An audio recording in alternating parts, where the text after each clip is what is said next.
Lebih mudah seekor unta melewati lubang jarum daripada seorang kaya masuk ke dalam kerajaan Allah.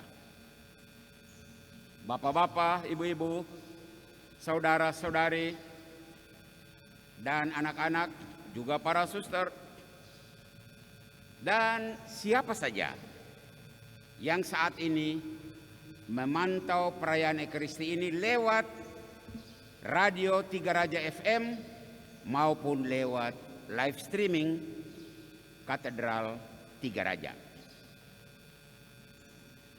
Lebih mudah seekor unta. Tahu apa itu unta? Itu binatang yang nenek moyang besar.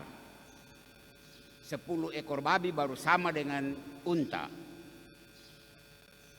Lebih mudah seekor unta melewati lubang jarum. Tahu berapa besar itu lubang jarum? Dan Yesus bilang, lebih mudah seekor unta melewati lubang jarum itu daripada seorang kaya masuk ke dalam kerajaan surga. Sabda Yesus itu begitu tajam, seperti pisau bermata dua yang kita dengar dalam bacaan yang kedua tadi. Sebegitu tajamnya sampai dia bisa membelah dan kita bisa melihat apa yang baik dan apa yang jahat. Semua terbuka. Nah, mohon agar kalimat Yesus ini dimengerti dengan baik, agar saudara tidak sampai kepada kesimpulan yang salah. Di mana kira-kira letak kemungkinan orang membuat kesimpulan yang salah? Dengar baik-baik.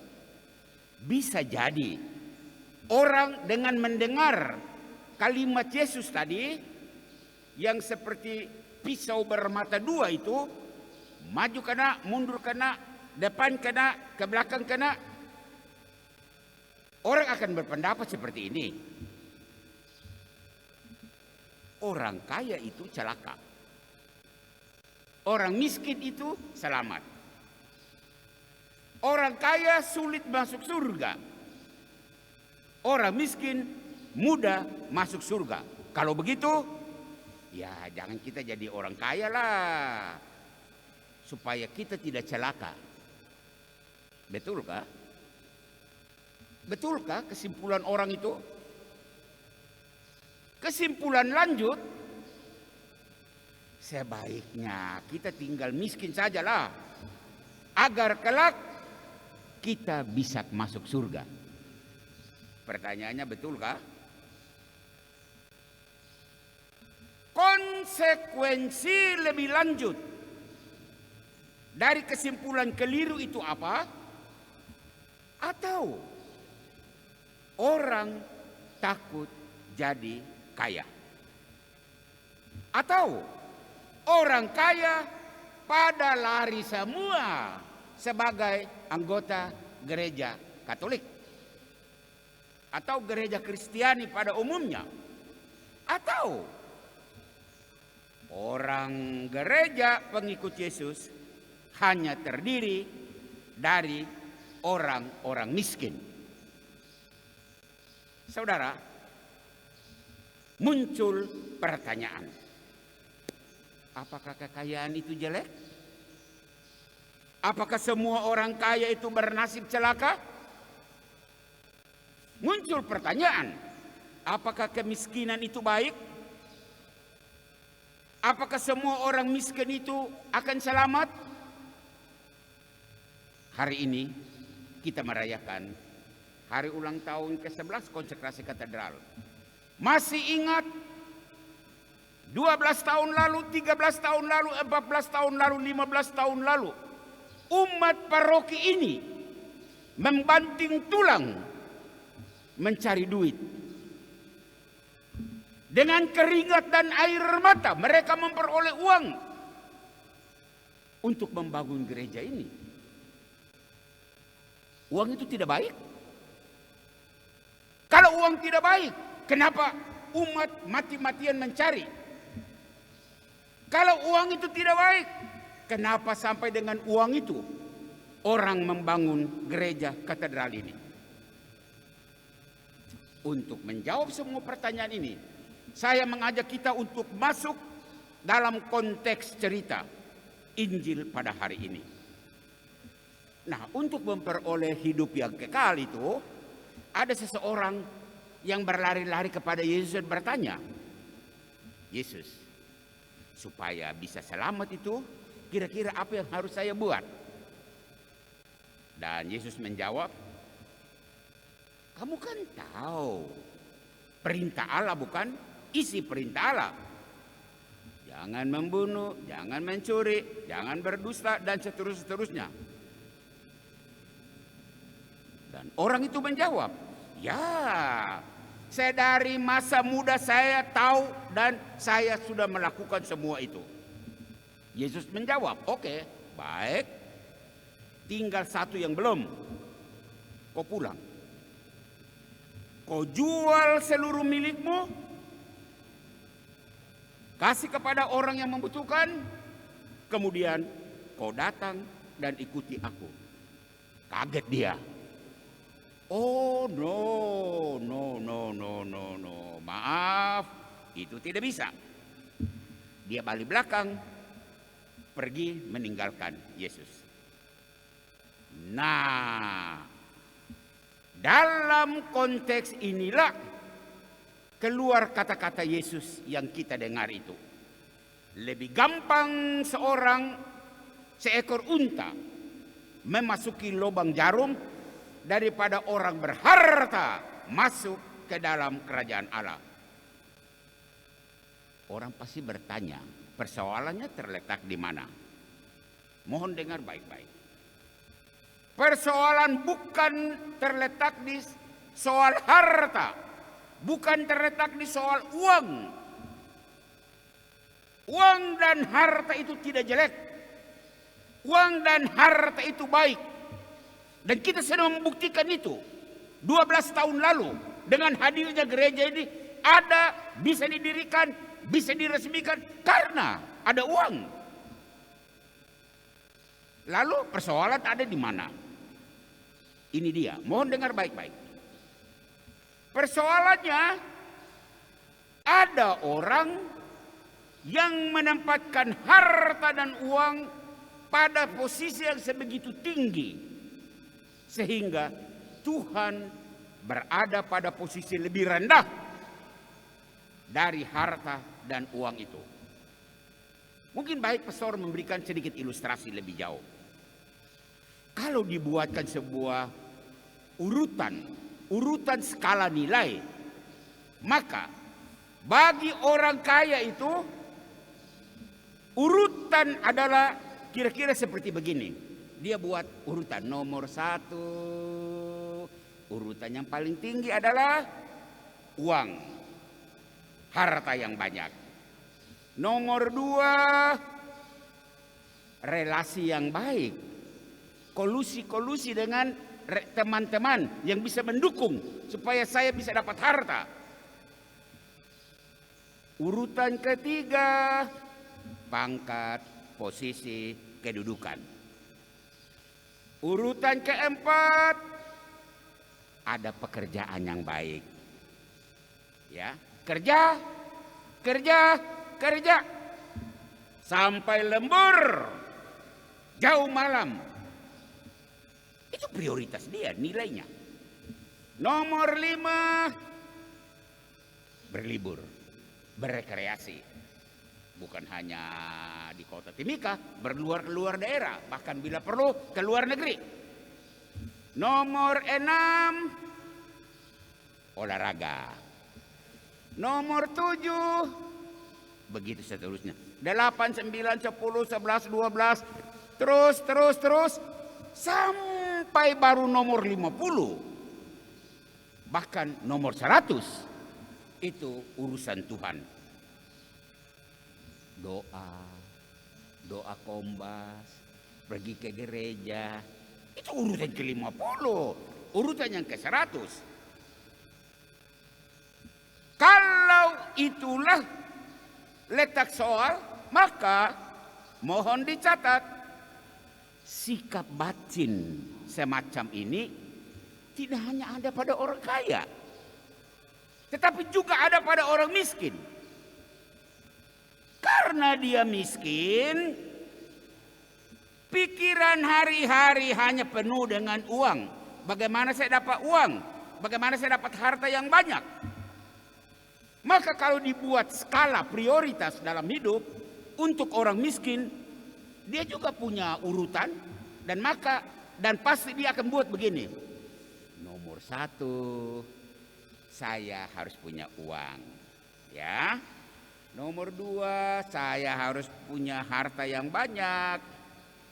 Nomor 3, saya yang miskin ini harus bekerja, harus berusaha agar dapat uang.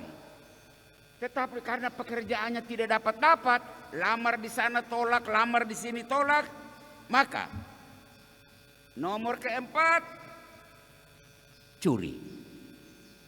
Curi supaya dapat uang. Nomor berikut, pakai kekerasan di jalan. Dia memalak, dia menodong, memaksa orang untuk memberikan uang.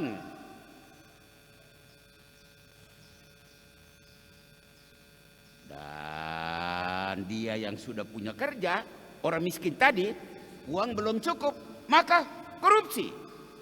Korupsi uang kantor, korupsi uang proyek. Nomor berikut, dan seterusnya. Begitu urutannya panjang. Sampai nomor 50 juga seperti orang kaya tadi. Bahkan nomor 100, urutan nilai adalah urusan Tuhan. Ya. Berdoa. Kalau bisa ya diminta jadi pengurus Kombas kah, pengurus Dewan Paroki kah.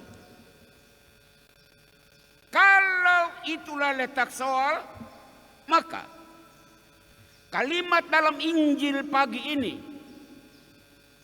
pastor mau menyalinnya agar umat bisa membaca redaksi yang lain. Dan redaksi Injil akan berbunyi begini. Lebih mudah seekor unta masuk ke dalam lubang jarum daripada orang yang mempertuhankan uang, memperalahkan harta, menomorsatukan kekayaan, masuk ke dalam kerajaan surga. Kalau begitu jelas, tidak semua orang kaya celaka. Kalau begitu jelas, tidak semua orang miskin itu akan selamat. Mengapa? Ya, karena siapa saja yang menjadikan uang sebagai Tuhannya, entah dia kaya, entah dia orang miskin. Siapapun yang menjadikan kekayaan sebagai Allahnya, entah dia kaya, entah dia orang miskin. Siapa saja yang menjadikan harta sebagai penyelamat hidupnya, sekali lagi, entah dia kaya, entah dia orang miskin, orang semacam ini sulit masuk ke dalam kerajaan surga. Harap sampai di sini umat mengerti letak persoalan.